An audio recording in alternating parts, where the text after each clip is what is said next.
Hi అండి, అందరికీ నమస్తే. ఈరోజు ఫ్రిడ్జ్ క్లీనింగ్ గురించి అనమాట. అంటే సమ్మర్ వచ్చేస్తుంది కదా, అందుకే ఇప్పుడు మళ్ళీ ఎక్కువ ఐటమ్స్ పెడతా ఉంటాము. అందుకని క్లీన్ చేసుకుంటే నీట్గా ఉంటుంది కదా, అందుకనమాట దాని గురించి చెప్తాను. ఫస్ట్ ఏంటంటే, ముందు పని చేయాలంటే మనకు ఉత్సాహం రావాలి కదా. ఏదన్నా టీవీలో సాంగ్స్ కానీ మంచి సినిమా కానీ పెట్టుకుని పని మొదలు పెడితే ఈజీగా అయిపోతుందండి. ఫస్ట్ ఏం చేయాలంటే, ముందు డైనింగ్ టేబుల్ దగ్గరే ఉంటుంది కదా, అంటే ఫ్రిడ్జ్ ఉంటుంది. ఫ్రిడ్జ్ ఎదురుగుంటే ఇప్పుడు డైనింగ్ టేబుల్ పక్కన కానీ సైడ్ కానీ ఉంటుంది. అంటే ఎందుకంటే మనం తీయడానికి కానీ పెట్టడానికి కానీ ఈజీగా ఉంటుంది అనమాట. అందుకే నేనేం చేశానంటే డైనింగ్ టేబుల్ చూజ్ చేసుకున్నాను. ముందు దాని మీద కవర్ తీసేసి మొత్తం ఫ్రిడ్జ్లో ఉన్నాయన్నీ డైనింగ్ టేబుల్ మీద పెట్టాను. అంతకన్నా ముందు ఏం చేయాలంటే, ముందు ఫ్రిడ్జ్ వెనకాల ఉన్న బ్యాక్ సైడ్ స్విచ్ ఆఫ్ చేయాలండి. స్విచ్ ఆఫ్ చేసిన తర్వాత మొత్తం కింద డోర్లో ఉండే, ఇప్పుడు మాది డబుల్ డోర్ ఫ్రిడ్జ్ అనమాట, కింద డోర్లో ఉన్న మొత్తం అన్నీ తీసేసి అక్కడ పెట్టేశాను. మ్యాక్సిమం మా ఇంట్లో అన్నీ ఎక్కువ ఏం పెట్టము, చాలా తక్కువగానే పెడతాము. ఎక్కువ ఐటమ్స్ ఏమి ఉండవు. మేము కూల్ డ్రింక్ తాగము, వాటర్ తాగము, ఇంకా ఎక్కువ స్టోరేజ్ ఏం పెట్టనండి. మేము కాయగూరలు కూడా తక్కువగా తెచ్చుకుంటాము. ఒక 3 days తెచ్చుకుంటాము, 1/2 kg వండుకుంటాం. ఆ రోజు అయిపోతుంది అనమాట. ఇప్పుడు ముందు స్విచ్ ఆఫ్ చేయాలి. స్విచ్ ఆఫ్ నేను మర్చిపోయాను. ముందు స్విచ్ ఆఫ్ చేసిన తర్వాత మొత్తం ఈ పాలు పెరుగు ఏమన్నా ఉన్నాయంటే ఫస్ట్ డీప్ ఫ్రిడ్జ్లో పెట్టుకోవాలి. తర్వాత ఏమో కింద ఉన్న ఫ్రిడ్జ్లో మొత్తం అన్నీ తీసి బయట పెట్టేసుకోవాలన్నమాట. ఇట్లా కవర్ ఉంటుంది కదా, ఈ కవర్లు అయితే చాలా బాగుంటాయండి. పెట్టుకుంటే గీతలు అనేవి పడవు. మాది గ్లాస్ ఐటము. ఏదైనా డస్ట్లా ఉంటే అలా ఉంటుంది. మీరు మొత్తం ఫ్రిడ్జ్ అంతా చూడండి, లోపల ఏమీ ఇంత మార్క కూడా కనిపించదు. నేను కడక్క ముందే మీకు చూపిస్తాను. ఫస్ట్ ఏం చేయాలంటే తీసేసి మొత్తం బయట పెట్టి కడిగేసేసి క్లాత్ పెట్టి తుడిచేసుకోవాలి. మరకలు ఉంటే బాగోవు కదా, కాసేపు ఎండలో పెట్టుకుని ఉంచుకుంటే బాగుంటుంది అనమాట. ముందు ఫస్ట్ ఏం చేయాలంటే, లోపల ఉన్న డస్ట్ ఏమైనా ఉంటే పొడిగుడ్డతో శుభ్రంగా తుడిచేయాలి. మీరు చూస్తున్నారు కదా మా ఫ్రిడ్జ్ ఎంత నీట్గా ఉందో, అసలు ఏమీ ఇంత కూడా డ్యామేజ్ అవ్వలేదండి. ఇంత మార్క్ కూడా ఉండదు. అంటే ఎంత నీట్గా క్లీన్గా ఉంచుకుంటామో చూడండి. ఏం చేయాలంటే ఫస్ట్ మనం ఒక 1 week కన్నా కానీ ఒకసారి మొత్తం లోపలన్నీ తీసేసి ఒకసారి గుడ్డ పెట్టి తుడుచుకుంటే చాలండి, చాలా నీట్గా వచ్చేస్తుంది. ఇక పక్కన సైడ్ చూసారు కదా, ముందు బ్రష్తోని చిన్న బ్రష్ ఉంటుంది చూసారా, పళ్ళు తోముకునే బ్రష్, ఆ బ్రష్తో తుడిచేసి క్లాత్తో అంటే ఈజీగా నీట్గా వచ్చేస్తుంది మొత్తం బ్లాక్ అంతానే. చూసారు కదా ఎంత నీట్గా ఉందో. నేనేం చేశానంటే, నేను శానిటైజర్తో క్లీన్ చేస్తానన్నమాట. ఎందుకంటే బ్యాక్టీరియా లాగా ఏమన్నా ఉన్నా అవి పోతాయని. అంటే ఇప్పుడు ఏదైనా క్లీనర్తో చేయొచ్చు కదా అని మీరు అనొచ్చు, కానీ నాకు లోపల క్రిములు ఏమైనా ఉంటాయి కదా, ఇది మనం లోపల స్టోరేజ్ ఉండేది కదా, అందుకేనమాట నేను శానిటైజర్తోనే క్లీన్ చేస్తాను. చూసారు కదా మొత్తం అన్నీ బయట ఎండలో పెట్టాను. ఎండలో పెట్టిన తర్వాత మొత్తం అన్నీ ఆరిపోయినాయి అనమాట. లోపల తీసుకొచ్చి పెడుతున్నాను. ఫస్ట్ ఏం చేయాలి, ఆ కవర్ కూడా ఈ వాటితో పాటు జాడించేసుకుంటే ఉతికేసుకుంటే అవి కూడా గమ్మున ఆరిపోతాయండి. దాని తర్వాత ఒకటి వచ్చి నెక్స్ట్ పెట్టుకుంటే లోపల ఈజీగా సింపుల్గా అయిపోతుంది పని కూడా. ఫస్ట్ కింద డోర్ ఉంటుంది కదా, దాన్ని శుభ్రం చేసి తర్వాత పై డోర్కి రావచ్చు. ఏమన్నా స్టోరేజ్ ఉంటాయి కదా, పాలు పెరుగు లాంటివి, అవన్నీ మళ్ళీ తర్వాత కింద పెట్టుకోవచ్చు.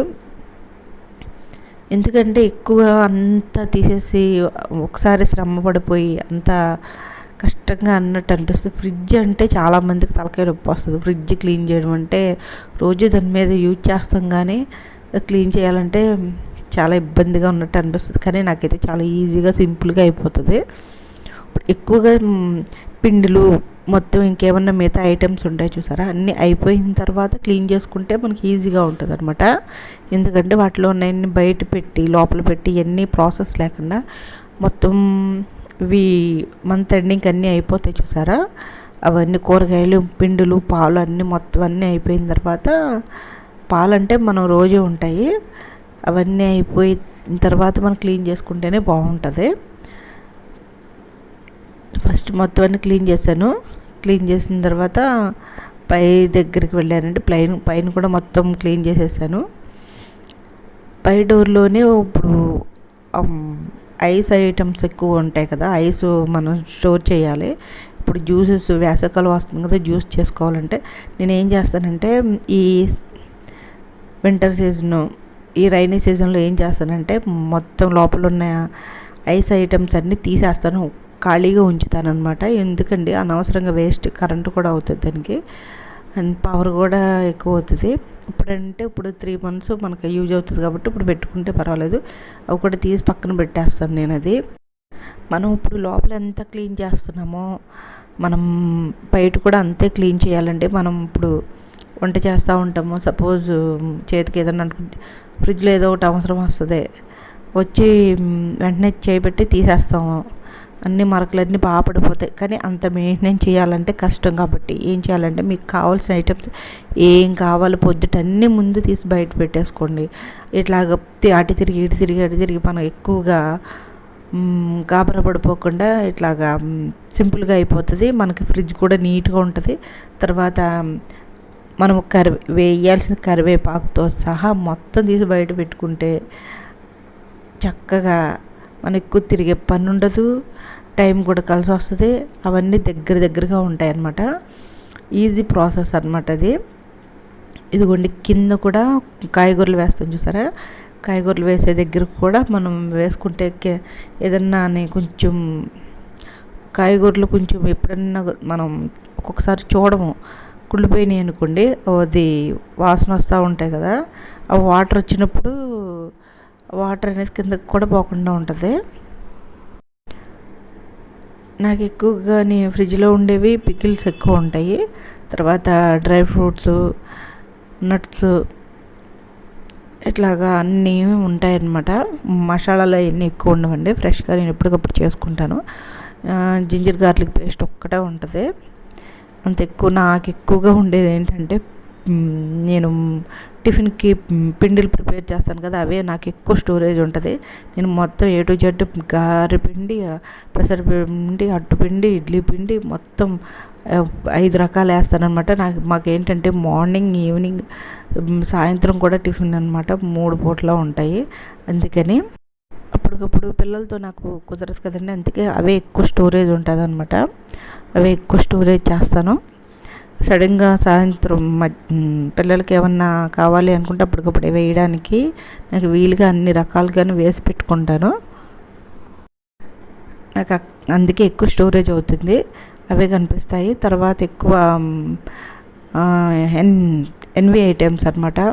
నేను ఎక్కువ ఫిష్, ప్రాన్స్ ఇవన్నీ ఎక్కువ ఐటమ్స్ తెప్పించుకుంటాను. మా డాడీ వచ్చినప్పుడల్లా తీసుకొస్తూ ఉంటారు, మా నాన్నగారు. అవి వచ్చినప్పుడు ఫ్రిడ్జ్లో ఎక్కువ స్టోరేజ్, డీప్ ఫ్రిడ్జ్ ఎక్కువ. అందుకేనండి మీకు చూపించిందాక అన్నాను కదా, ఐస్ స్టోర్ చేసేవి అన్నీ ఏమీ లేవు, ఖాళీగా ఉంచుతాను. అవి తీసి పక్కన పెట్టేసి ఫ్రిడ్జ్లో అవన్నీ పెడతాను. అవి కూడా అన్నీ అయిపోయినాయి, మొత్తం తెచ్చిన ప్రాన్స్, గ్రీన్స్ మొత్తం అన్నీ అయిపోయినాయి. ఫ్రిడ్జ్ ఖాళీగా ఉంది. ఐస్ ప్యాక్ మట్టుగా ఉంటుంది, ఎప్పుడన్నా పిల్లలకి యూజ్ అవుతుందని చెప్పి ఏదైనా నొప్పు చేసినప్పుడు అట్లా జస్ట్ అలా కాళ్ళ మీద కానీ చేతి మీద కానీ పెడితే నొప్పి లాగుద్దని చెప్పి.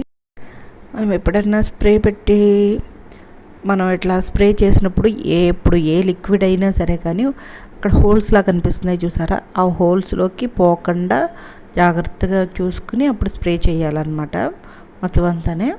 అప్పుడే మనకి నీట్గా శుభ్రంగా కనిపిస్తుంది, మనకి ప్రాబ్లం ఉండదు, ఏ డేంజర్ అనేది ఉండదు. స్ప్రే వెళ్తే కొంచెం ఇబ్బందిగా ఉంటుంది కదా, లోపల ఏమన్నా డ్యామేజ్ అయినా కనిపిస్తుందని నేను అట్లా చెప్తున్నాను. మొత్తం అంతా నీట్గా అయిపోయిందండి. ఇట్లాగా ఒక 15 daysకి ఒకసారి మీరు సింపుల్గా చేసుకోవచ్చు. మనకి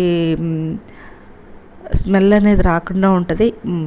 ఎస్పెషల్లీ నేను చెప్పేది ఏమీ లేదండి ఇందులో, మనం పెట్టిన ఐటమ్స్ ఎప్పుడైనా కానీ ఫ్రిడ్జ్ ఏంటంటే మనం ఐటమ్స్ పెడతాం, మనం ముందున్న ఐటమ్సే గమ్మని చూస్తాం కానీ వెనకాల ఉన్న ఐటమ్స్ చూడడం.